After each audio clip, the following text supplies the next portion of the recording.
Good morning, ladies and gentlemen, distinguished guests, young men and women of Peterhouse. It is when the gods hate a man with uncommon abhorrence that they drive him into the profession of a schoolmaster. This is what a chap called Seneca said quite a long time ago. And although my experience of teaching has been quite different, I've really enjoyed my career, I couldn't help remembering, as we were sitting and talking about war stories at different schools, of my Latin master who went by the obvious name of Caesar Jenks. And one of the ways in which people used to inflict cruelty on teachers at my school was to make them come to the dining room on a Wednesday and sit with the boys on a long table like that, which would, the idea was that the master would show boys how to conduct a conversation or in the correct etiquette at dinner. And Caesar, who had a jaw like Mussolini, was just a most rigid and a man who stuck to his habits quite a lot. And one of the things he couldn't stand was when, I don't know if it happens at Peterhouse, you're probably too posh to do this, but on the table the bread would be put down, sort of a loaf of bread would be cut in slices and put down on the table next to the water jug and that sort of thing. Everyone helped themselves. And the obvious thing to do was to lift the top slice that had become stale and go for the fresher. And this used to drive Caesar completely nuts. And my friend Peter Thomas got bollocked by him for, this practice. So Peter took a slice of toast and walked off to his house and put it in the drying room and left it there for about 2 weeks. When it came out, it was completely moldy. I mean, Fleming would have had a great time with the penicillin on it. It didn't end there. He took it back to the table and carefully put it on the top of the bread pile and hid the pile of bread behind the water jug. And politely asked Caesar if he'd like his customary slice of brown bread. Yes, boy. And the plate was passed up to him. And he took one look at it, and you could see, because he's a man of great experience, and he knew exactly what had happened. But such was the caliber of men in those days that he just simply took it and ate it down. And I've always revered Caesar ever since, for his fortitude. That was the kind of mettle of men that used to teach, and probably whom Seneca was talking about. And, one of my favorite poets is a guy called W.B. Yeats. Some of you might have come across his poetry. If you haven't, find some time to do it. There's a great poem called Sailing to Byzantium, and it has the lines, "An old man is but a paltry thing, a tattered coat upon a stick, unless soul, clap its hands and sing, and louder sing, for every mortal tatter." Sorry, every tatter in his mortal dress. And so I thank you, John Trafford, for giving me the opportunity to clap hands and louder sing here this morning. I hope that you'll find something worthy of your soul for it. Okay, for those who are timing it, that was the peroration. It's me trying to connect with you, and now you can get on to the speech, and I'm hoping it will take about 16 minutes. Do you think you can make it? All right. I'm Decius Meridius Maximus, legionnaire of the Felix Legion, commander of the army of the north, true servant of Emperor Marcus Aurelius, father of a murdered son, husband to a murdered wife, and I shall have my revenge in this life or the next. Hands up anyone who knows where that comes from. My spies told me this film came out before you were even born, so why should we know about it? But let me tell you about it very quickly. These are the words of Maximus, a Roman general who Marcus Aurelius had pointed to succeeding. And Russell Crowe made these lines very famous. And after many betrayals and injustices, misadventures and triumphs, Maximus lifts the gladiator's mask to reveal his true character.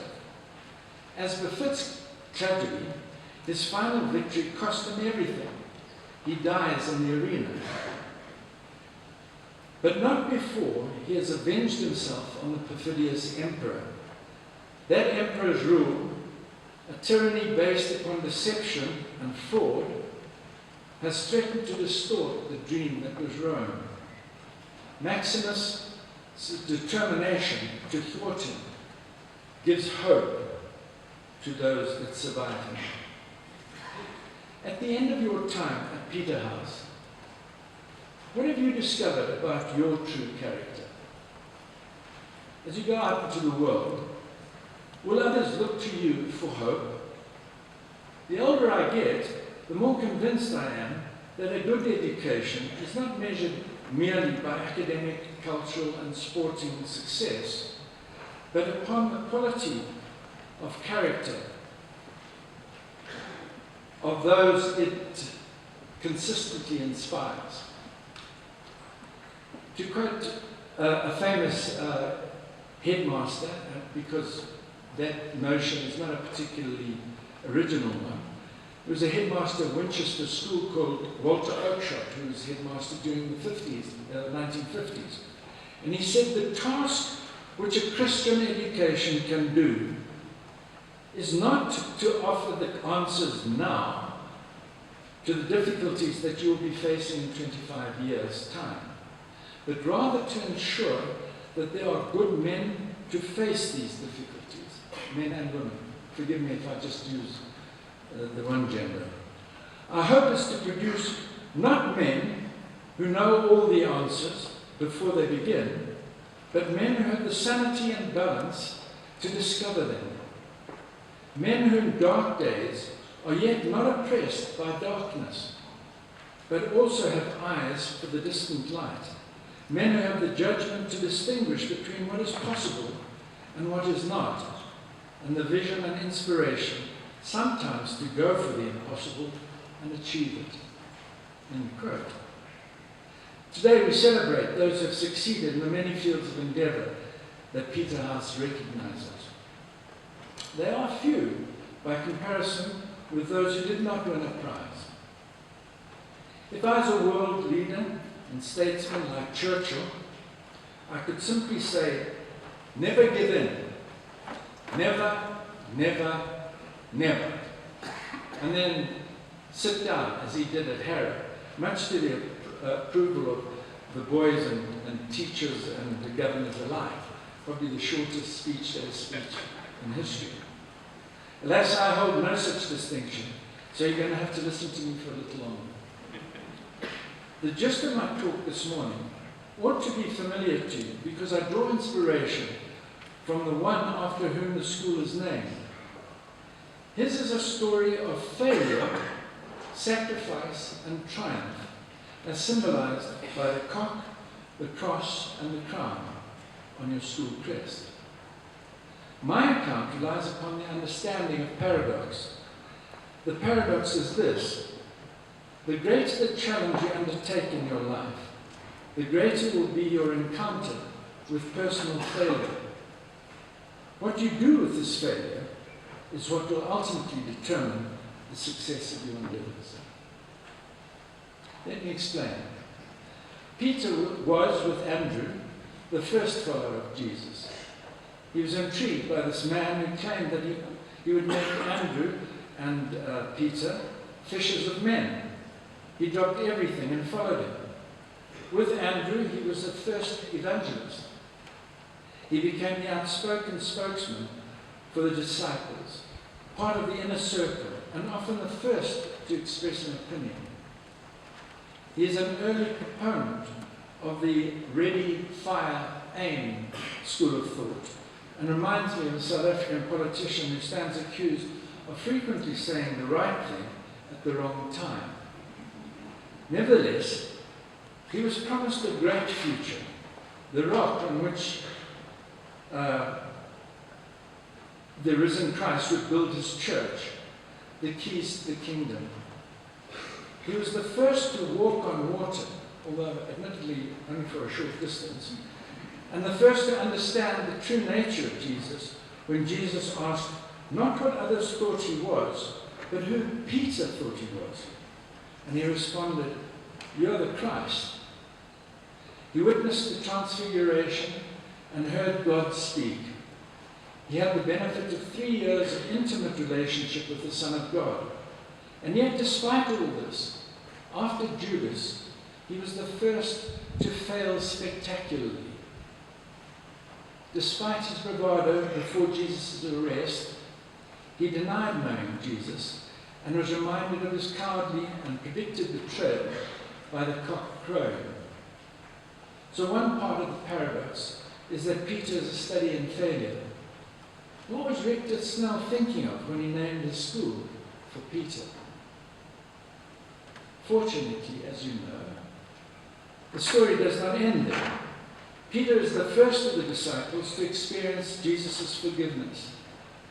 The risen Lord instructs the women to go and tell the disciples and Peter that Jesus will go before them into Galilee.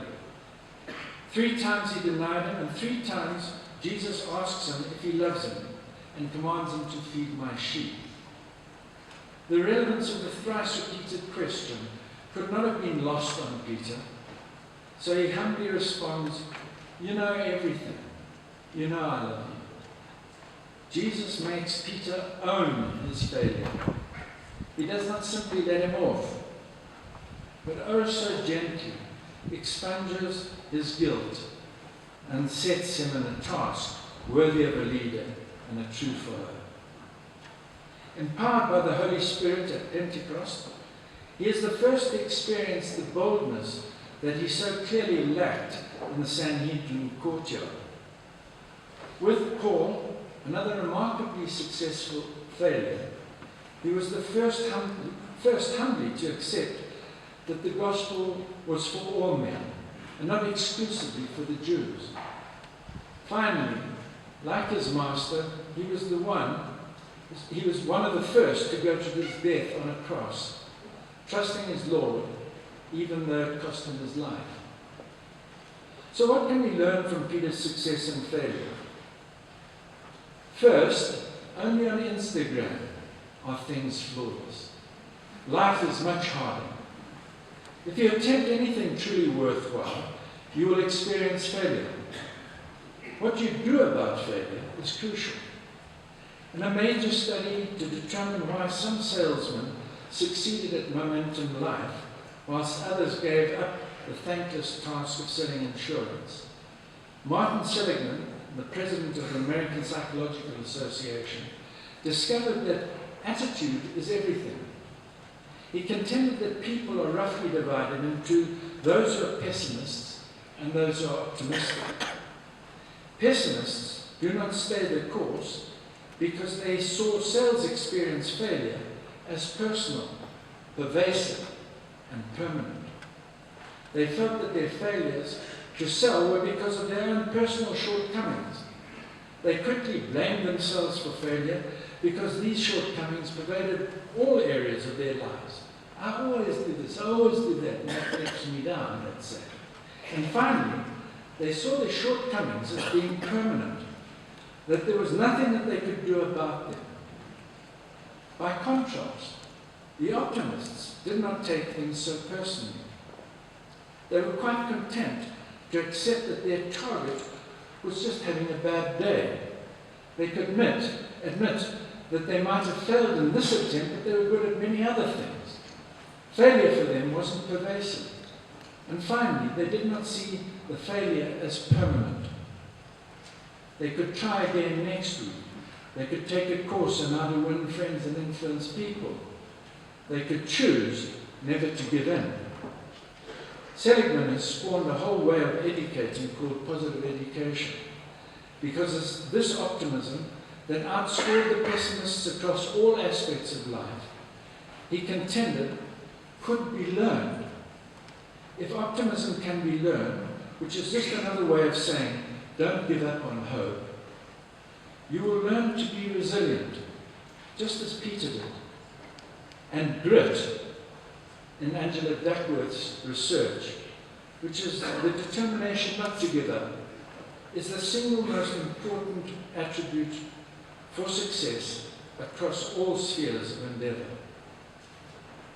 Understand that success in whatever field you choose will come because of the passionate pursuit of a long-term goal, a marathon, not a sprint. It will involve dead ends and navigating failure, and probably Malcolm Gladwell's 10,000 hours for mastery. But if you persevere, your chances of success are so much greater. This applies as much to marriage as it does to fishing. Second, we learn that your attitude determines your altitude. Viktor Frankl, one of the three great Viennese psychiatrists of the last century, said much the same thing in his masterful book, Man's Search for Meaning. He learned through the harrowing context of a Nazi concentration camp that those who survived the Holocaust and rose above their outward fate had one last human freedom they refused to surrender: the ability to choose one's attitude to a given set of circumstances. Invariably, he discovered, those who survived held on to hope, despite every reason to despair. Though the chances of survival were slight, they guarded images of beloved persons, held on to their faith and religion, took solace from the healing beauty of nature, a tree or a sunset. They never gave in, despite hunger, humiliation, fear, and deep anger at injustice. By contrast, when the full horror of his action finally dawned on him, Judas gave way to despair. He hanged himself. He gave up hope. Peter, on the other hand, knew the anguish of abject failure. But with God's help, he chose humbly to seek forgiveness and to endure. In one of the most touching accounts in the Bible, this impulsive braggadocio is asked 3 times by Christ whether he loves him. Jesus does not brush aside Peter's failure. He does not wait for Peter to be perfect. What he wants Peter to learn through his suffering is the humility to trust him completely. He is the God of second chances. This attitude of humbly following his Lord's leading prepares him to become a major apostle of the gospel.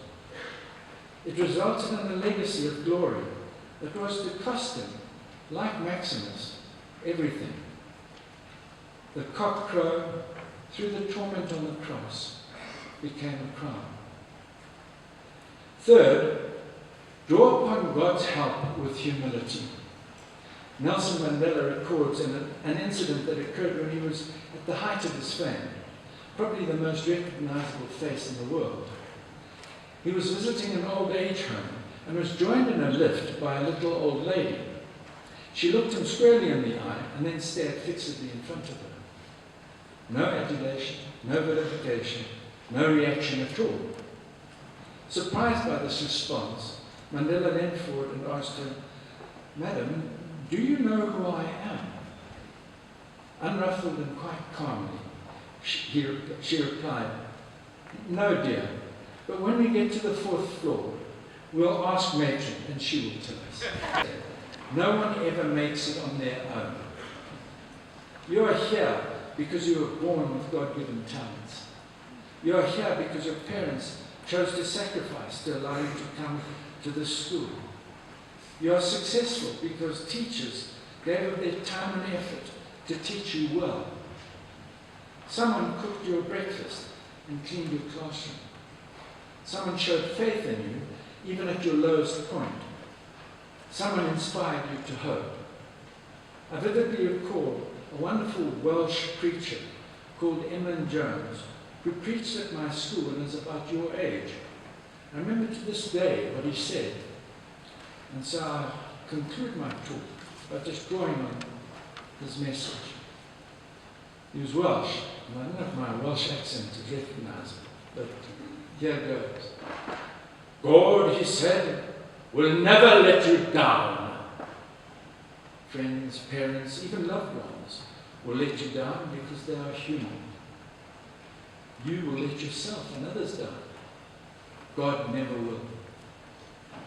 God, he said, will never let you off. He is omniscient and just. He cannot ignore sin. Jesus did not pray for Peter to avoid Satan's sifting. He prayed that in that suffering, Peter's faith might not fail. And when you have turned back, strengthen your brothers. So don't be surprised when you face suffering. Ask what you can learn from it. Humans can and often do sweep evil deeds under the carpet, and this is one reason why the world is in such a mess. God never will. Someone has said, you do not break the 10 Commandments, you break yourself against the 10 Commandments. Finally, with his white hair like a halo, and a voice that boomed with a conviction that needed no electronic amplification. My God will never let you go. Like Peter, no matter how badly you fail, like the prodigal son, you turn back to him, he will come running to meet you. As you venture into the next phase of your life, no matter how glorious or fearful it seems to you now, I pray that you will come to know Peter's Lord with a certainty that will enable you never to give in on anything that is honorable, just, pure, lovely, commendable, and excellent. Then no matter where you find yourselves, you will have become people of hope.